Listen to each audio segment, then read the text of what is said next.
Okapi métissage.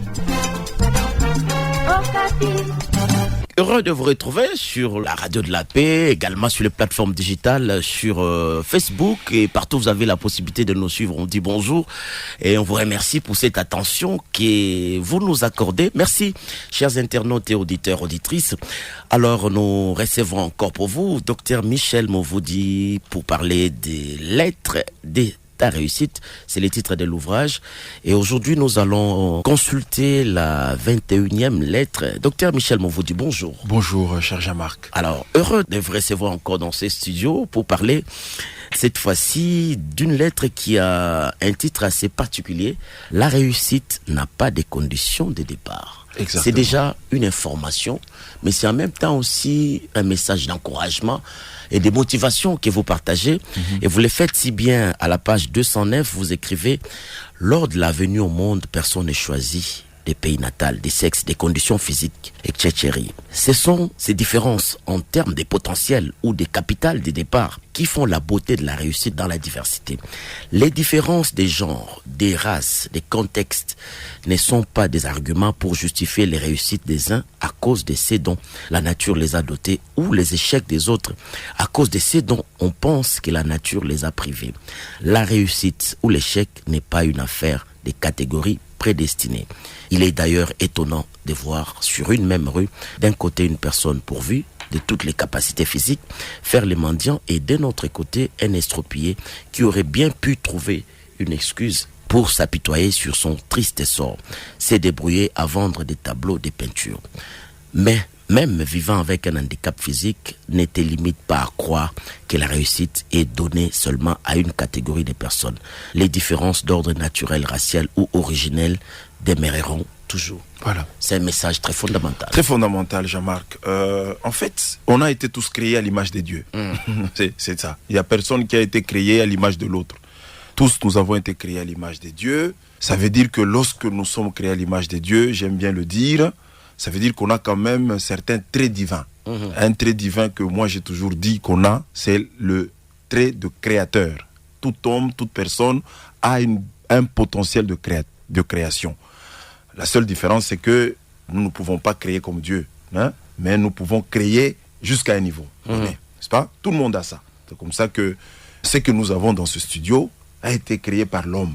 L'homme a créé le micro, l'homme a créé l'avion, l'homme a créé la voiture, l'homme a créé les sous-marins, l'homme a créé tout ce que nous voyons. Le téléphone que nous avons créé par l'homme, l'ampoule, tout ça, ça a été créé par l'homme. C'est parce que justement, le fait d'avoir été créé à l'image de Dieu, il y a une partie, il y a des fragments divins que nous avons qui nous permettent aussi de faire comme Dieu, mais on ne fera pas comme lui. Je voudrais être précis dessus parce que les gens vont dire, ah voilà, ils commencent à dire ce qu'il ne faut pas dire. Non, personne ne peut faire comme Dieu, mais Dieu a mis en nous beaucoup de ce trait.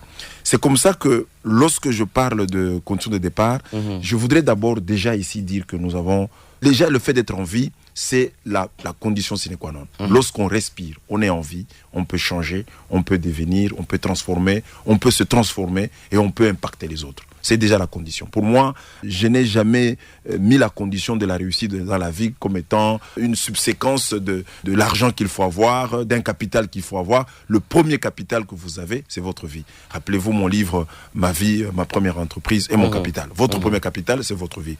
Maintenant, 4 éléments conditionnent cette dynamique et rappellent, n'est-ce pas, la valeur intrinsèque de cette lettre. C'est d'abord la vision, ok, très important. Parce que, ok, nous n'avons pas besoin des conditions de départ, mais il y a des conditions pour arriver, n'est-ce pas? Il y a des conditions pour arriver. En d'autres termes, quand tu veux quitter d'un point A vers un point B, ben, tu dois savoir où est le B.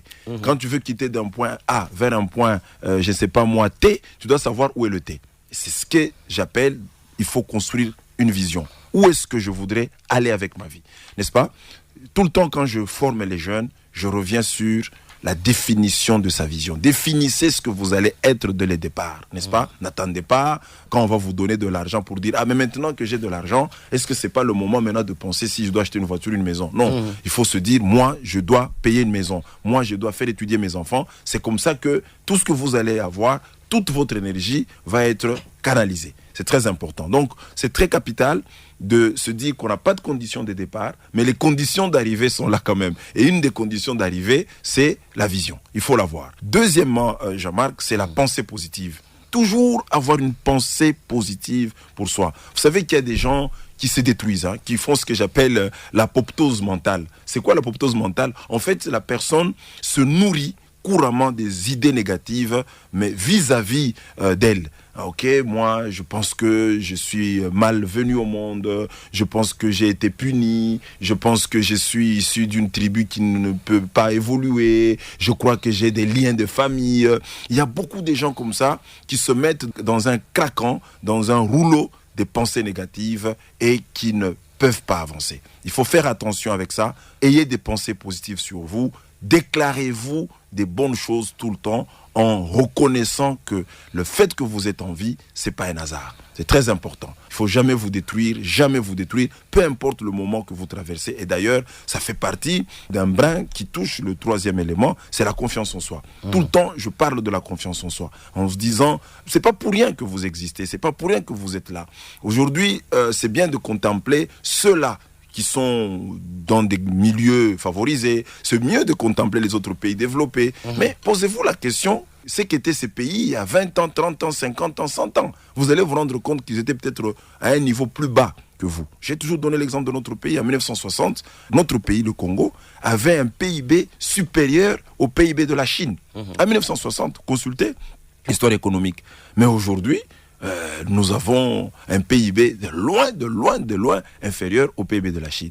Comprenez? Donc celui qui nous avait vu en 1960 ne peut plus reconnaître ce qui se passe aujourd'hui. Donc autant cela s'explique sur le plan macro, ça veut dire en termes de système, autant cela s'applique en termes d'individus. Ayez confiance en vous. Ne dites pas et ne croyez pas que ces gens-là que vous voyez qui réussissent sont pas quelque part. Croyez en vous, croyez en votre potentiel et commencez à construire cela. C'est comme ça que je donne des exemples comme ne jamais vous comparer aux autres, ne jamais douter de vous, n'est-ce pas? Sentez-vous fier d'être ce que vous êtes. Aimez-vous dans votre peau tel que vous êtes.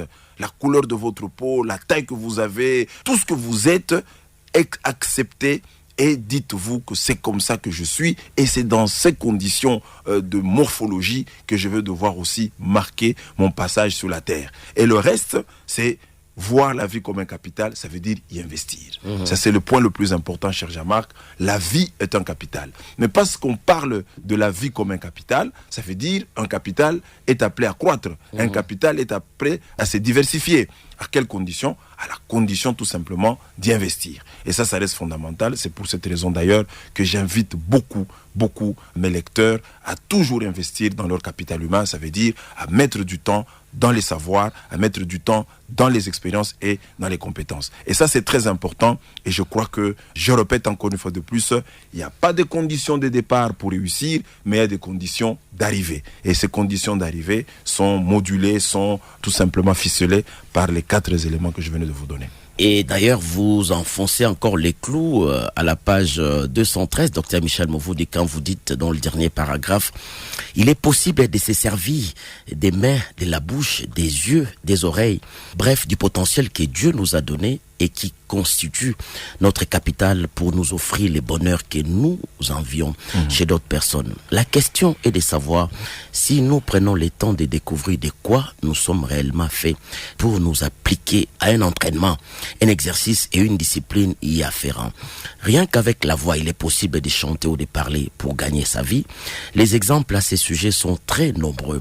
Sportifs, musiciens, mannequins, écrivains, poètes, peintres, sculpteurs, dessinateurs, conférenciers de renommée, modérateurs des cérémonies sont autant de personnes qui, à leur début, ont juste écouté religieusement la voix de leur instinct et suivi les flairs de leur passion avant que la suite n'ait pu être mise en place au prix de la foi en ce qu'ils détenaient et faisaient de leur conviction à dépasser les limites et de leur engagement à se distinguer par l'originalité et la qualité. Tu n'es donc pas une coquille vide. Ta condition de départ importe peu. Apprends juste à mieux te connaître et à valoriser ce que tu as afin de faire valoir qui tu es réellement. C'est ainsi que tu connaîtras les succès. Et c'est par là que vous concluez. Exactement. Donc, les 5 sens, ok? Nous avons les 5 sens. Aujourd'hui, les gens parlent maintenant du 6e sens en disant... l'émotion, c'est aussi un sens. Mais bon, ok, on peut discuter avec les psychologues là-dessus. Mais Jean-Marc, tu sais que avec les 5 sens, nous pouvons faire beaucoup. Nous, aujourd'hui, c'est parce que nous avons ces sens-là que nous pouvons voir, que nous pouvons produire. Et je rappelle toujours aux uns aux autres que le fait d'avoir les sens, le fait que Dieu a placé ces sens en nous, c'est pas un hasard. C'est justement parce que les sens peuvent servir à devenir et à faire quelque chose. Ça, c'est le premier élément. Le deuxième élément, c'est, comme je l'ai dit dans le message, cher Jean-Marc, identifier le potentiel qu'on a en soi, n'est-ce pas? Il faut toujours être attentif à soi parce que il y a toujours des talents parfois qui dorment, comme tu aimes bien le dire, et qu'il faut réveiller. Je disais l'autre fois dans une des formations que il y a des gens qui ont découvert en eux, n'est-ce pas, des talents en s'exposant. C'est ok, moi de base je suis médecin, mais quand j'ai commencé à m'intéresser à la couture, je me suis rendu compte que j'avais ce talent-là. De base, je suis avocat. Quand j'ai commencé à m'intéresser à l'entrepreneuriat commercial, je me suis rendu compte que je pouvais être un très bon négociateur de marché et les choses pouvaient marcher. Vous-même, vous êtes un cas d'illustration. Un cas d'illustration, je suis un écrivain, mais au départ, est-ce que moi je pouvais imaginer que je pouvais écrire un livre et que quelqu'un allait l'acheter?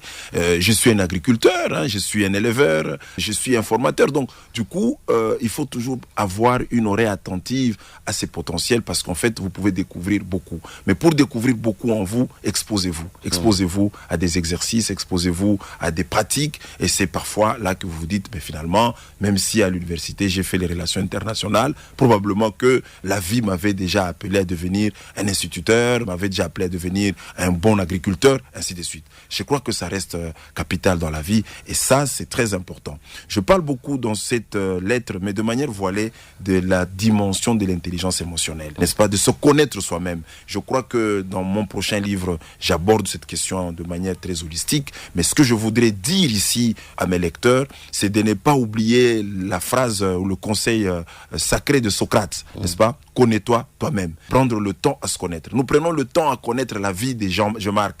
Les gens prennent le temps à connaître la vie des pasteurs, leurs femmes, leurs enfants, la vie des politiciens. Tu peux croiser quelqu'un en route, il va te raconter le A et le Z de la vie d'un musicien.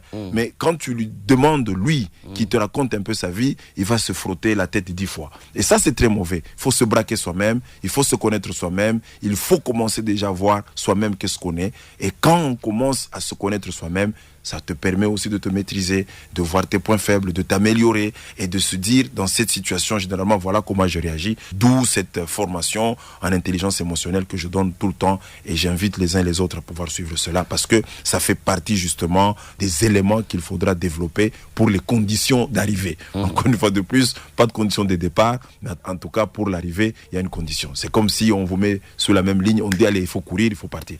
Je suis d'accord, hein, cher Jean-Marc, qu'il y a des gens qui vont dire oui, mais qu'est-ce que tu dis de ceux qui sont nés aveugles? Qu'est-ce que tu dis de ceux qui sont nés handicapés? Mais moi, je connais des aveugles qui travaillent, qui produisent même plus que ceux qui ont les pieds. Moi, je connais aujourd'hui des handicapés qui travaillent, qui produisent même plus que ceux qui ont des pieds, n'est-ce pas? C'est encore une fois plus dire qu'il y a des gens qui ont même inversé les handicaps qui ont accompagné leur vie. Okay? Il y a des gens qui ont inversé même leur situation sociale, n'est-ce pas? Il y a des orphelins aujourd'hui, quand ils vous racontent ce qu'il est devenu, ils vous disent, mais moi, je n'ai pas connu mes parents, vous n'allez pas croire. Comprenez? Donc, ayez ce courage, ayez cet espoir que le fait d'être en vie, c'est l'élément essentiel pour devenir tout ce qu'on peut devenir dans la vie et tout ce qu'on veut devenir dans la vie. Alors, où est-ce qu'on peut se procurer les lettres de ta réussite? Alors, ce livre, vous pouvez le trouver dans nos bookshops qui sont à Kinshasa dans un premier temps, mais vous pouvez appeler le plus 243 81 54 52 055. Je reprends, plus 243 81 54 52 055 et on peut vous livrer ce livre où vous êtes, y compris à l'extérieur du pays. Voilà. Docteur Michel Mouvoudi, merci. C'est moi qui vous remercie. Okapi, Radio Okapi.